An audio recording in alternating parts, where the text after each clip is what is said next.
नमस्कार, सत श्री अकाल ते जी आया नू। मैं हूं अनोखा अंकित और ये है ओए क्रिकेट का यूट्यूब चैनल।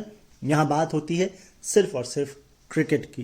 तो आज का जो एपिसोड है उसकी थोड़ी सी आपको डिटेलिंग्स दे देता हूं। ये इंडिया वर्सेस ऑस्ट्रेलिया जो वुमेन्स मैच हुआ था उससे पहले तक का है।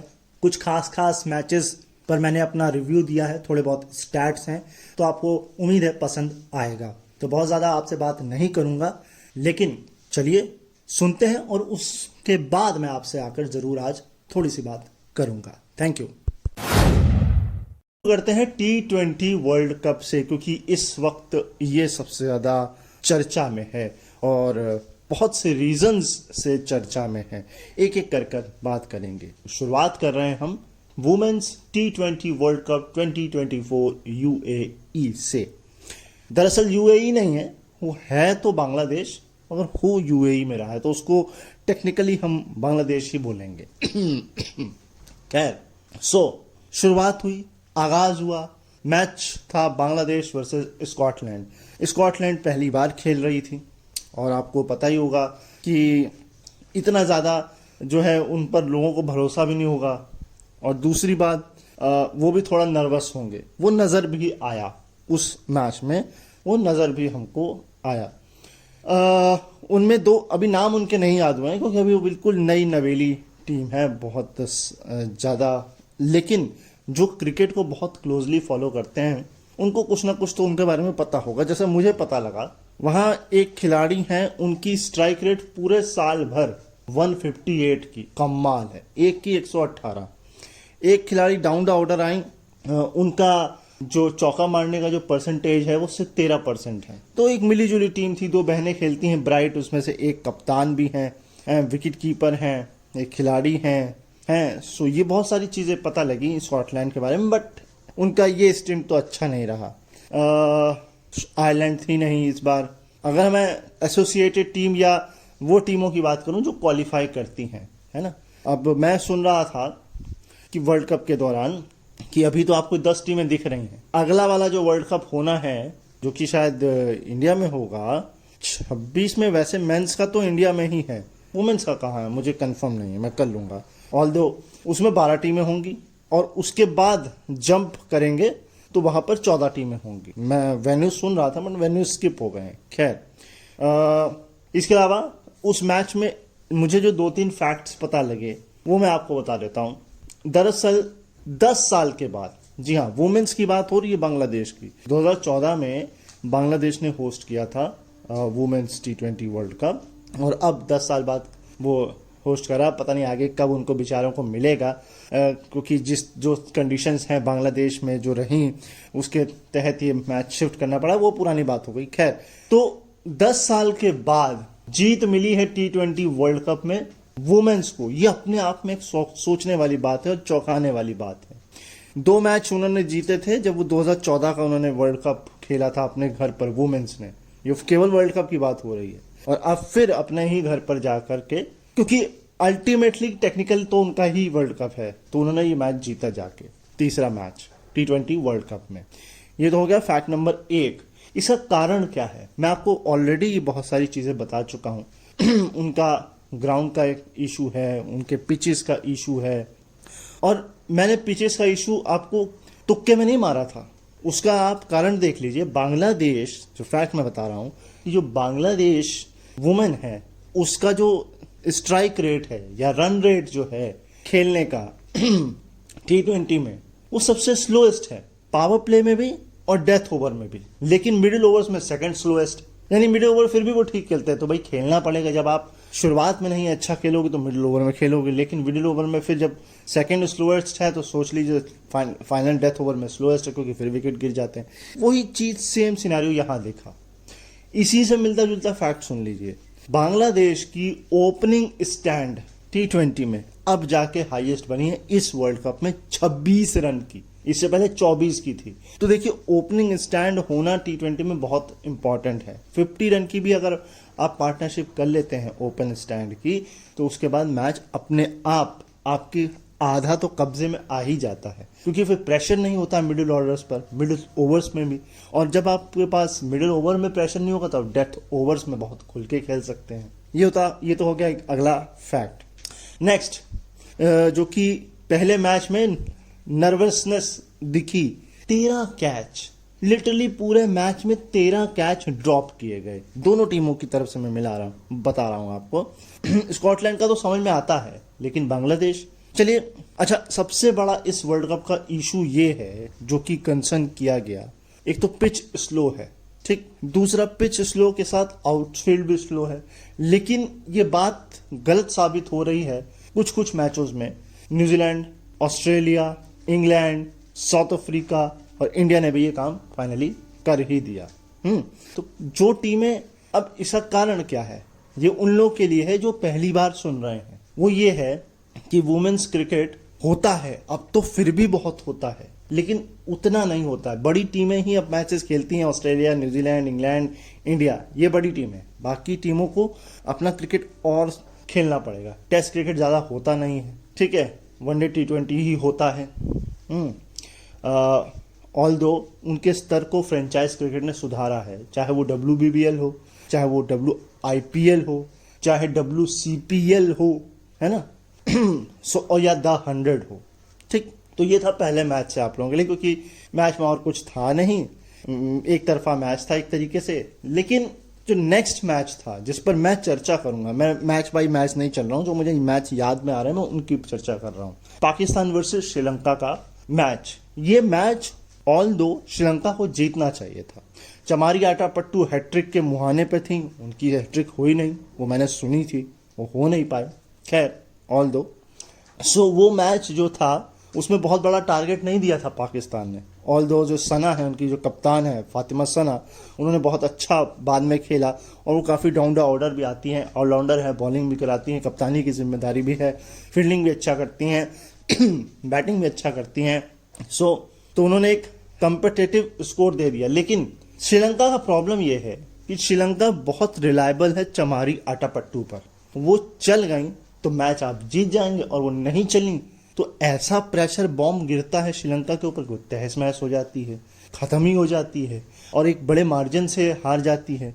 वो इस मैच में नजर आया। दूसरे या पहले ओवर में ही चमारी आटापट्टू आउट हो गई और उसके बाद फिर भी एक ठीक ठाक स्कोर से खेल रही थी 5-6 ओवर, लेकिन 10 ओवर तक प्रेशर काफी हो गया, और जब वो प्रेशर काफी हो गया तो फिर वो समाप्त हो गया। तो वो जो मैच श्रीलंका जीत सकती थी वो पाकिस्तान जीती। तो इसके लिए बधाई देनी चाहिए हमको, पाकिस्तान वुमेन टीम को। खैर, कट टू आते हैं अब हम, एक और मैच मुझे याद आ रहा है, इंडिया वर्सेस न्यूजीलैंड। बड़ी कुटाई हुई भाई पावर प्ले में इंडियन बॉलर्स की। देखिए, जब ये चीज दिखती है ना, फिर हमें खींच होती है कि हम WIPL करा रहे हैं, बायलैटरल कर रहे हैं, डोमेस्टिक क्रिकेट खेल रहे हैं, दुनिया भर की लीग्स में जाकर हमारी खिलाड़ी खेल रही हैं, और ये परफॉर्मेंस जब हम देखते हैं तो हम ये सोचते हैं या तो हमने कुछ सीखा ही नहीं, या हम बहुत ज्यादा ओवर कॉन्फिडेंस हैं, या हमारे लिए कंडीशंस एलियन हैं। अब वो एलियन कंडीशंस तो एक तरीके से एक्सक्यूज हो जाएगा, क्योंकि एलियन कंडीशन आपके लिए थोड़ी ना है, सारी टीमों के लिए है। तो बाकी टीम कैसे अच्छा खेल रही है, या तो हम बहुत ज्यादा नर्वस हो जाते हैं, अरे यार ठीक है न्यूजीलैंड ही तो है। मगर आप चीज सोचिए, चाहे न्यूजीलैंड मैन हो चाहे न्यूजीलैंड वुमेन हो, दोनों इंडिया को परेशान करती हैं T20 वर्ल्ड कप में। यस, ये सत्य बात है, इसमें डिनाई नहीं कर सकते आप। खैर, तो पिटाई हुई, फिर विकेट मिले थोड़ा से, उसके बाद थोड़ी स्लो हुई। लेकिन इस मैच का फोकस पॉइंट क्या था? इस मैच का पूरा फोकस पॉइंट था 14वां ओवर, वो जो खत्म हुआ। जैसे ही 14वां ओवर खत्म हुआ, दीप्ति शर्मा थी मेरे ख्याल से बॉलिंग पर, उनको कैप थमाई अंपायर ने, और उतनी ही देर में सोफी डिवाइन और एमिलिया कर और सोफी डिवाइन ने सोचा भाई ये मौका है, दूसरा रन चुरा लो। अंपायर की नजर में वो बॉल डेड हो चुकी थी, इंडिया की नजर में वो बॉल डेड हो चुकी थी, लेकिन न्यूजीलैंड की नजर में वो बॉल डेड नहीं हुई थी। वो 1 रन ले चुकी थी, उन्होंने कहा ये मौका है, निकाल लो। बट उतनी ही देर में थ्रो मार दिया हरमनप्रीत कौर ने, और थ्रो पड़ गया और मिलाकर रन आउट हो गई। वो चली जाने लगी, लेकिन अंपायर्स ने जो है उनको वापस बुला लिया। वहां बहस हुई, स्मृति मंदाना बिल्कुल तो वैसे ही पंजाबी भाई, हाँ जी पंजाबन है वो भाई, तो खून खोल गया। और हमने कई बार देखा है हरमनप्रीत कौर को, उनका गुस्सा साथ में आसमान पे हो जाता। और जाहिर सी बात है, क्योंकि ठीक है आप ये कह रहे हैं कि बॉल डेड है, लेकिन न्यूजीलैंड वाले तो इसको मान ही नहीं रहे ना। वो तो रन दौड़ रहे हैं, वो तो रन चुरा रहे हैं, वो तो रन चोरी कर रहे हैं, वो तो ये सोच रहे हैं मौका है इसको भुना लो। अब यही चीज अब इंडिया करती है तो दुनिया भर में बवाल मच जाता है। किया था ना, मानकंड आउट किया था, याद होगा आपको, इंडिया इंग्लैंड, बहुत बवाल काटा था लोगों ने। काफी देर मैच रुका, कोच आए, दीप्ति ने कंधे पर हरमनप्रीत के हाथ भी रखा, उसको समझाया, अंपायर नहीं माने। तो मैं कहा ठीक है, अब क्या ही किया जाए। लेकिन ये कंट्रोवर्सी थी, मगर कहते हैं अंपायर का निर्णय अंतिम है, तो भाई ठीक है अंपायर ने। लेकिन Karma hit back next over में ही, शायद दूसरी या तीसरी बॉल पर कैच थमाकर मेरियाकर चलती बनी। तो ये कहते हैं सच की जीत, कर्मा। और जो लोग बिलीव नहीं करते हैं उनको इस इंसिडेंट से सबक ले लेना चाहिए कि आप गलती करोगे तो कर्मा तुरंत आपको हिट करेगा, और वो किया। उसके बाद तो कुछ था नहीं, कोई चला नहीं। शेफाली टच में लग रही थी, मगर वो भैया वीरेंद्र सहवाग चली तो चली, नहीं चली तो नहीं चली वाला सीन है। मंदाना नहीं चली, हरमनप्रीत नहीं चली, और फिर प्रेशर आ गया। तो फिर आपको समझ में आता है, तो बस हार गए। एक बड़े मार्जिन से 58 रन से हार गए, क्योंकि 160 बहुत होते हैं, बहुत ज्यादा होते हैं T20 में, वो भी खासकर वुमेन में। और जो जिस तरह की कंडीशंस UAE में आ रही हैं खिलाड़ियों को पेश, उसके वो 160, आपको 160 दिख रहे हैं, वो बन जाते हैं वो 180। अब 180 चेंज करना उन कंडीशंस में मुश्किल है। सोफी डिवाइन ने ऑल्दो 50 मारी, वो इस पूरे सिनेरियो में गायब ही हो गई, क्योंकि सारी लाइमलाइट तो एमेलिया कर ने लूट ली। लेकिन सोफी डिवाइन की दाद देनी पड़ेगी, वो उस सिचुएशन में आई थी जब टीम जल्दी जल्दी 2 विकेट गंवा चुकी थी, बिल्कुल रनों पर अंकुश लग गया था। लेकिन सोफी डिवाइन फिर सोफी डिवाइन है, यूं ही लेजेंड नहीं है, यूं ही कप्तान नहीं है।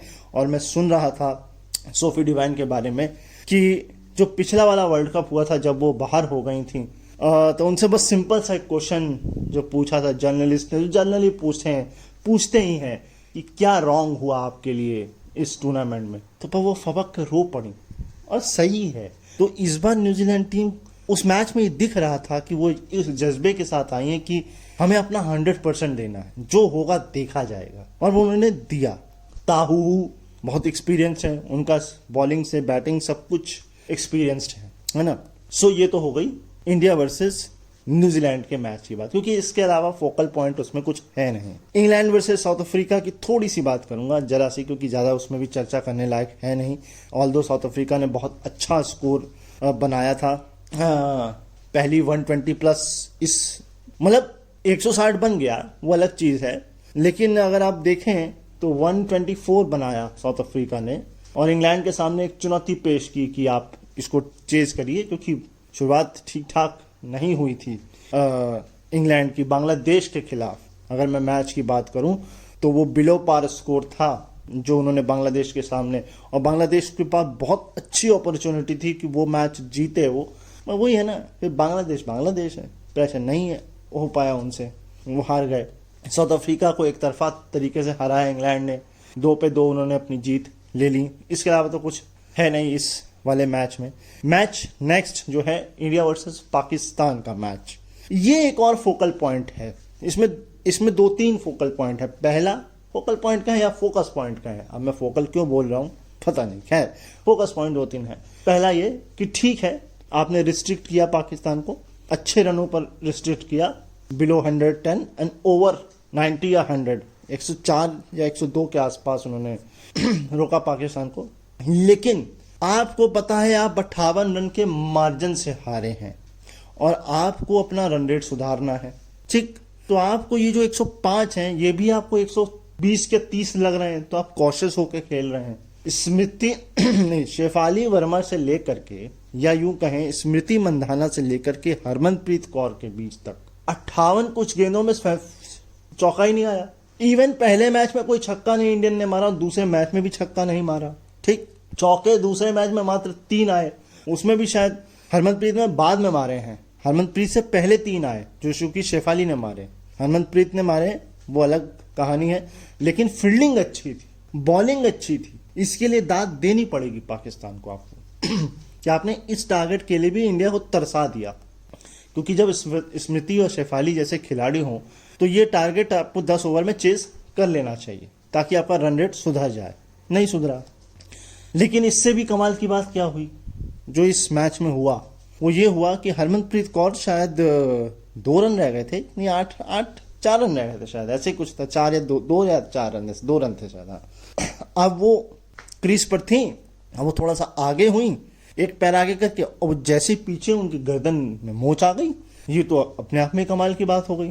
खैर ज्यादा डैमेज ना हो इसलिए फिजियो उनको ले गए, कहते ठीक है यार जीत जाएंगे हम लोग, तुम विनिंग रन नहीं बना पाओगी, हीरो नहीं बन पाओगी, हीरोइन नहीं बन पाओगी, कोई बात नहीं, अभी तुम्हारी सेहत ज्यादा जरूरी है क्योंकि फिर हमें दिक्कत हो जाएगी तुम्हारा रिप्लेसमेंट ढूंढने में। और ठीक है, उसके बाद आई नहीं कौन आई थी मुझे याद नहीं आया, शोभना आई थी कि ऋचा घोष, शोभना आई, चौका मारा, मैच खत्म, उतना ही था। लेकिन वो चौका मायने रखता है क्योंकि कहाँ आपको 105 बनाने हैं, कहाँ आपके 108 हो गए, तो वो फर्क तो पड़ता ही ना। भले ही वो 2 रन ज्यादा है, 3 रन, लेकिन वो रिफ्लेक्ट करेगा उस सिचुएशन में। खैर अगला मैच मुझे याद आ रहा है ऑस्ट्रेलिया वर्सेस श्रीलंका। एक तरफा मैच था, लिटरली एक तरफा मैच था, क्योंकि श्रीलंका कहीं भी थे ही नहीं, 100 ही रन नहीं बने उनसे। उसके बाद ठीक है आपने विकेट गिराए ऑस्ट्रेलिया के, लेकिन वो शायद 13-14 ओवर में वो जीत गए। वेस्ट इंडीज साउथ अफ्रीका का, वेस्ट इंडीज साउथ अफ्रीका में भी यही हाल था, वेस्ट इंडीज डोमिनेट ही नहीं कर पाई। गलती क्या थी, हेली मैथ्यूज पता नहीं डॉटन नीचे क्यों आई, और उन्होंने एक नई खिलाड़ी को ओपन करने भेजा जिन्होंने शायद 13-14 गेंदें डॉट खेली, प्रेशर दे दिया पूरी तरीके से, तो वो बैक फ्लैश कर गया। बांग्लादेश ने भी ये काम किया था, किसी एक यंगस्टर को ऊपर उतारा था मिडिल ऑर्डर में, कप्तान खुद नीचे आई थी और वो भी बैकलैश किया था। तो इस वाले मैच में भी यही हुआ। तो कहने का मतलब ये है कि एक्सपेरिमेंट मत करें आप, खास करके इन कंडीशंस में एक्सपेरिमेंट करना आपके लिए मुनासिब नहीं है, अच्छी बात नहीं है। लास्ट मैच जो था वो था इंडिया वर्सेस श्रीलंका। देखिए उम्मीद तो बहुत पहले से थी कि ये मैच इंडिया बड़े आराम से जीतेगा। एक तो इंडिया खुन्नस खाया हुआ था कि भैया तुमने एशिया कप कुछ हमसे छीन लिया, फाइनल हराया था श्रीलंका ने तो एशिया चैंपियन थी। लेकिन इंडिया अपने इरादों में कुछ लेकर आया था कि भैया हमको तो कुछ करना है, और अच्छी ओपनिंग पार्टनरशिप हुई, लगभग 70+ की ओपनिंग स्टैंड हुई, 70 नहीं 98, हाँ 98 पे दोनों एक साथ गिरे ओपनर। उसके बाद तो फिर कमाल किया, तो 172 रन बोर्ड पर टांग दिए जो हाईएस्ट हो गया। अब हाईएस्ट हो गया और उसके बाद जो है फिर 172 का मतलब आप 200 मान के चलिए, क्योंकि मैं आपको ऑलरेडी कह रहा हूँ 20 रन का मार्जिन है, वो 20 रन जो अदृश्य हैं वो दिख रहे हैं पूरे इस सिनेरियो में। तो फिर वही 172 बनाना श्रीलंका के बस की बात नहीं, क्योंकि जल्दी आउट हो गए। अब आटापट्टू, उसके बाद टीम सिमट गई, 90 कुछ रनों से इंडिया ने जीत लिया, और ये सबसे बड़ी रनों के मामले में जीत है इंडिया की, और या यूं कहें T20 वुमेन्स में ही एक तरह से बहुत बड़ी जीत है रनों के मामले में। एक फैक्ट सुन रहा था मैं, फैक्ट ये था, अभी फैक्ट वैसे हैं इनके, मैं उसमें आ जाऊंगा बाद में, वो लाइन से हम लोग चलेंगे, ठीक है। सो फैक्ट ये है कि इंडिया का इस वर्ल्ड कप से पहले जो चौका मारने का जो था वो लगभग 5 बॉल के आसपास का था, 5 से 6 पर 5 to 6 बॉल चौका इंडिया मार देता था। इस मैच से पहले इस वर्ल्ड कप में वो पहुंच गया 18 बॉल पर। सोचिए, ये आपको समझ में आ सकता है क्या सिनेरियो बन रहा है इससे। ऑल्दो इस मैच में बहुत अच्छा खेला उन्होंने, बहुत तेज खेला, चाहे हरमंत हो, चाहे आपकी जमीमा हो, या फिर शेफाली हो, या स्मृति हो, तो एक बड़ा अच्छा। तो भाई कैसा लगा आपको आज का ये एपिसोड? आई होप, मैं ये उम्मीद कर सकता हूं कि आपको पसंद आया होगा। नहीं आया है तो मैं आपसे ये चीख कर बोल रहा हूं कि डिसलाइक का बटन दबा दीजिए, कोई हर्ज नहीं है, लेकिन हमारी मेहनत को एटलीस्ट अप्रिशिएट करिए। बहुत समय लगता है पढ़ने में, सुनने में, देखने में, आप लोगों तक यहाँ पहुंचाने में, ठीक है। मैं मानता हूं कि इसमें वीडियो नहीं है, तो आप हमारी मजबूरी भी समझिए। Being a visual impaired person, being a disabled person, हमारी कुछ लिमिटेशंस हैं। आप लाइक नहीं करेंगे तो ये आगे नहीं बढ़ेगा, तो फिर मजबूरन मुझे इसे बंद करना पड़ेगा, और फिर तो ठीक है, बंद हो जाएगा तो फिर हो जाएगा। सो लाइक करिए, डिसलाइक भी करिए, कमेंट करिए, अप्रिशिएट करिए, हमें मोटिवेट करिए, सब्सक्राइब आपकी इच्छा है, आपको अच्छा लगे तो करिए, है ना। क्योंकि देखिए, ऑल्दो इंसान का एक अल्टीमेट गोल होता है कि वो चीज़ को मोनेटाइज करे, उससे कमाए, तो मेरी भी ये इच्छा है।